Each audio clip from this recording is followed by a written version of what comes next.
Assalamualaikum warahmatullahi wabarakatuh. Alhamdulillahi rabbil alamin. Wassalatu wassalamu ala asrafil mursalin Sayyidina Muhammad wa ala alihi wa sahbihi ajma'in. Amma ba'du. Hadis Muslim nomor 276. Artinya, diriwayatkan dari Anas bin Malik radhiyallahu anhu. Ia berkata, Nabi Shallallahu Alaihi Wasallam pernah jatuh dari kuda sehingga bagian tubuhnya yang kanan terluka. Lalu kami datang menjenguk beliau. Kemudian tibalah waktu sholat. Lalu beliau sholat bersama kami sambil duduk, dan kami pun sholat di belakang beliau dengan duduk. Ketika selesai sholat, beliau bersabda, sesungguhnya imam itu dijadikan untuk diikuti. Kalian kalau imam takbir, maka bertakbirlah. Kalau imam bersujud, maka bersujudlah. Kalau imam bangun, maka bangunlah. Kalau imam mengucapkan Sami Allahu liman hamidah, ucapkanlah Rabbana walakal hamdu. Apabila imam sholat dengan duduk, maka sholatlah kamu semua dengan duduk. Hadis ini juga diriwayatkan oleh Al-Bukhari nomor hadis 378. Hadis Sahih Muslim nomor 277. Artinya, diriwayatkan dari Wa'il bin Hujr radhiyallahu anhu bahwasanya dia melihat Nabi Shallallahu Alaihi Wasallam mengangkat dua tangannya ketika memasuki sholat. Beliau bertakbir, kata Hammam, setinggi dua telinga beliau. Kemudian tangannya tertutup oleh pakaian. Lalu beliau letakkan tangan kanannya di atas tangan kirinya. Ketika beliau hendak ruku, beliau keluarkan dua tangannya dari pakaian. Lalu beliau mengangkat dua tangannya, kemudian bertakbir, lalu ruku. Ketika mengucapkan Sami Allahu liman hamidah, beliau mengangkat kedua tangannya. Ketika bersujud, beliau bersujud di antara dua telapak tangannya. Hadis Muslim nomor 278. Diriwayatkan dari Ali bin Abu Thalib radhiyallahu anhu dari Rasulullah sallallahu alaihi wasallam bahwa ketika beliau berdiri melakukan sholat, beliau mengucapkan wajjahtu wajhiya lilladzi fataras samawati wal arda hanifam muslimau wa ma ana minal musyrikin. Inna salati wa nusuki wa mahyaya wa mamati lillahi rabbil alamin. La syarika lahu wa bidzalika umirtu wa ana minal muslimin. Yang artinya, kuhadapkan wajahku kepada Allah yang telah menciptakan beberapa langit dan bumi dengan penyerahan diri sepenuhnya, dan aku tidak termasuk golongan orang-orang yang musyrik. Sesungguhnya salatku, ibadahku, hidupku dan matiku adalah bagi Allah Tuhan semesta alam. Tiada sekutu baginya, dan aku diperintahkan demikian itu, serta aku adalah golongan orang-orang yang berserah diri kepada Allah.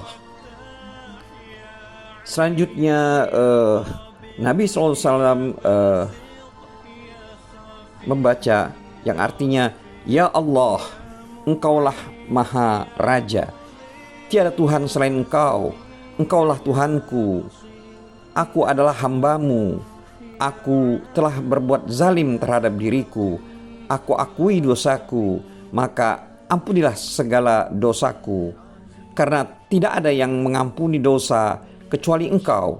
Bimbinglah aku kepada yang sebaik-baik akhlak, karena tidak ada yang membimbing ke arah itu kecuali engkau.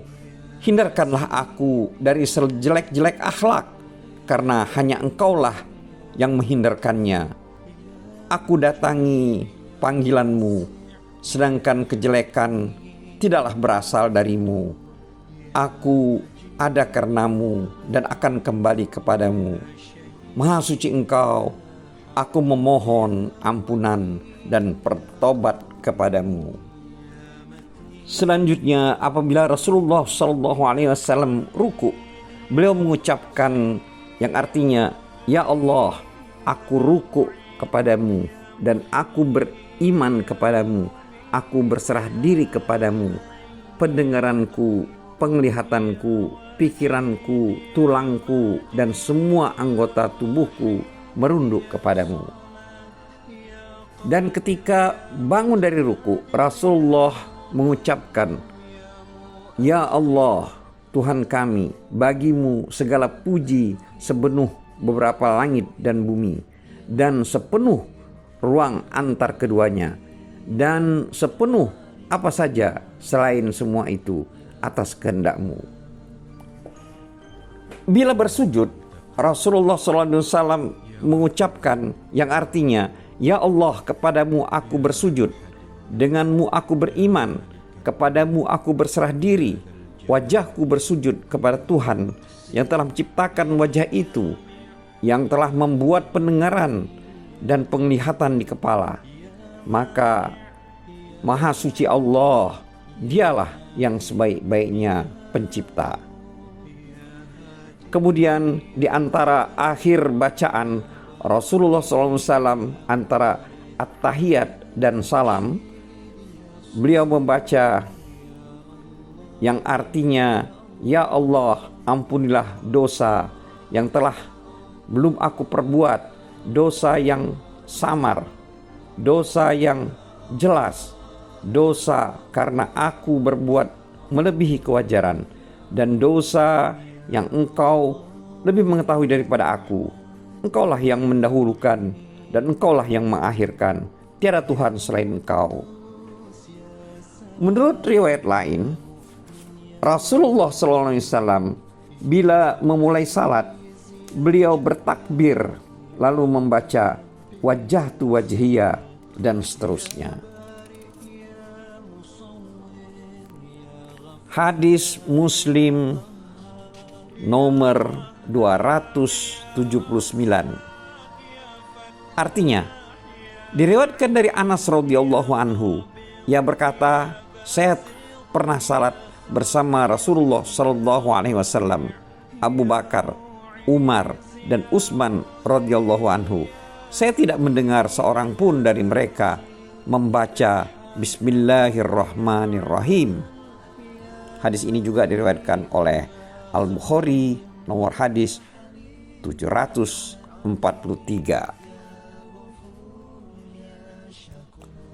Hadis Muslim nomor 280 diriwayatkan dari Anas radhiyallahu anhu, ia berkata, pada suatu hari Rasulullah sallallahu alaihi wasallam berada di antara kami. Tiba-tiba beliau memejamkan mata seperti orang mengantuk. Kemudian beliau mengangkat kepalanya sambil tersenyum. Lalu kami bertanya, ya Rasulullah, apa yang menyebabkan Anda tertawa? Beliau menjawab, tadi telah turun satu ayat kepadaku. Kemudian beliau membaca Bismillahirrahmanirrahim. Inna a'tainakal kautsar fasholli li rabbika wanhar. Inna syani'aka huwal abtar. Yang artinya, dengan nama Allah yang Maha Pemurah lagi Maha Pengasih, sesungguhnya kami memberikan kepadamu Al-Kautsar, maka dirikanlah salat karena Tuhanmu dan berkurbanlah. Sesungguhnya orang yang membencimu adalah terputus dari rahmat Allah. Kemudian beliau bertanya, tahukah kamu apa Kautsar itu? Kami menjawab, yang lebih tahu adalah Allah dan Rasulnya. Beliau bersabda, Al-Kautsar adalah sebuah sungai yang dijanjikan oleh Tuhanku kepadaku, yang berisi kenikmatan yang banyak sekali. Itulah yang didatangi oleh umatku pada hari kiamat, yang bejana gelasnya sebanyak hitungan bintang. Kemudian ada umatku yang dilarang mendekati Al-Kautsar. Lalu akulah katakan, ya Tuhan, sesungguhnya dia adalah umatku. Maka Allah menjawab, kamu tidak tahu bahwa mereka itu telah membuat ajaran baru sepeninggalku. Hadis Muslim nomor 281. Artinya diriwayatkan dari Abu Hurairah radhiyallahu anhu dari Nabi sallallahu alaihi wasallam, beliau bersabda, barang siapa salat yang di dalamnya tanpa membaca Ummul Quran, maka salatnya tidak sempurna. Dia ucapkan itu 3 kali. Abu Hurairah bertanya, bagaimana kalau kita menjadi makmum? Dia menjawab, bacalah Ummul Quran berbisik-bisik. Karena saya telah mendengar Rasulullah SAW bersabda di dalam hadis kursi, Allah Azza wa Jalla berfirman, aku membagi salat menjadi 2 bagian antara aku dan hambaku, dan hambaku berhak atas apa yang dia minta. Kalaulah seorang hamba mengucapkan Alhamdulillahirabbil alamin, maka Allah Subhanahu wa taala akan berfirman, hambaku memujiku. Apabila seorang hamba mengucapkan Ar-Rahmanir Rahim, maka Allah Subhanahu wa taala menjawab, hambaku memujiku.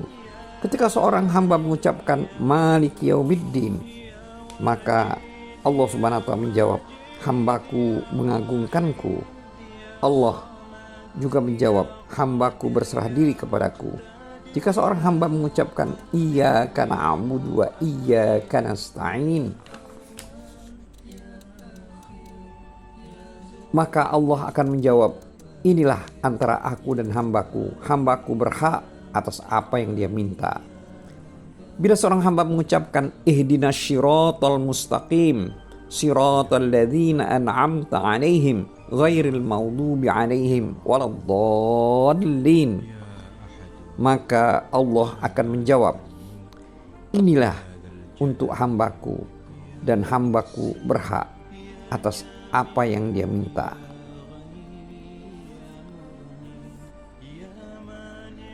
Hadis Muslim nomor 282.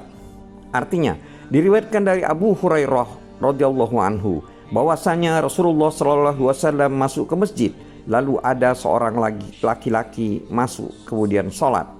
Setelah sholat, laki-laki itu mendekat lalu memberi salam kepada Rasulullah sallallahu alaihi wasallam. Beliau menjawab salamnya, kemudian berkata, ulangilah salatmu karena kamu belum sholat dengan sempurna. Laki-laki itu kemudian sholat lagi sebagaimana semula, lalu mendekati Nabi sallallahu alaihi wasallam dan memberi salam. Rasulullah sallallahu alaihi wasallam menjawab, ya alaikassalam. Kemudian beliau berkata, ulangilah sholatmu karena kamu belum sholat dengan sempurna. Hal itu berulang-ulang sampai 3 kali. Kemudian laki-laki itu mengatakan, demi Allah yang telah mengutusmu dengan benar, saya tidak bisa memperbaiki sholat lebih dari itu. Ajarilah saya. Rasulullah SAW bersabda, bila kamu memulai sholat, maka bertakbirlah dan bacalah apa yang kau bisa dari ayat-ayat Al-Quran setelah Fatihah. Lalu rukuklah dengan tumakninah. Kemudian bangunlah sehingga kamu tegak berdiri. Lalu sujudlah dengan tumakninah. Kemudian bangunlah sehingga kamu duduk dengan tumakninah. Lalu lakukanlah demikian itu pada keseluruhan sholatmu. Referensi lihat hadis nomor 261. Hadis Muslim nomor 283. Artinya diriwayatkan dari Imran bin Husain radhiyallahu anhu. Ia berkata, Rasulullah SAW salat zuhur atau asar bersama kami. Setelah itu beliau bertanya, siapa makmum yang tadi membaca Sabhisma Rabbikal A'la? Ada seorang menjawab, saya, dan saya tidak bermaksud kecuali mendapatkan kebaikan. Rasulullah SAW bersabda, aku sungguh tahu bahwa sebagian dari kamu menggangguku dengan bacaan itu. Hadis nomor 284.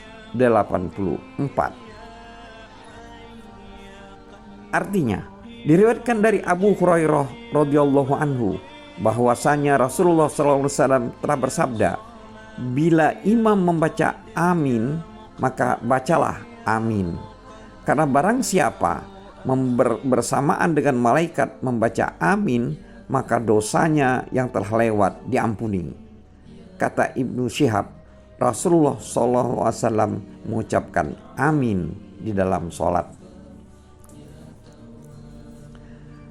Hadis nomor 285.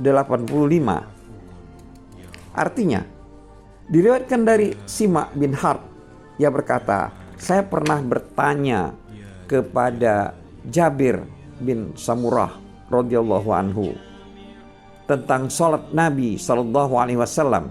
Jabir menjawab, Nabi SAW salat tidak berlama-lama ketika menjadi imam. Beliau tidak sholat seperti kebanyakan orang. Kata Simak, Jabir memberitahu saya bahwa Rasulullah SAW pada sholat subuh membaca surah Qaf wal Qur'anil Majid dan sejenisnya. Wallahu a'lam bissawab. Wabillahi taufiq wal hidayah. Wassalamualaikum warahmatullahi wabarakatuh.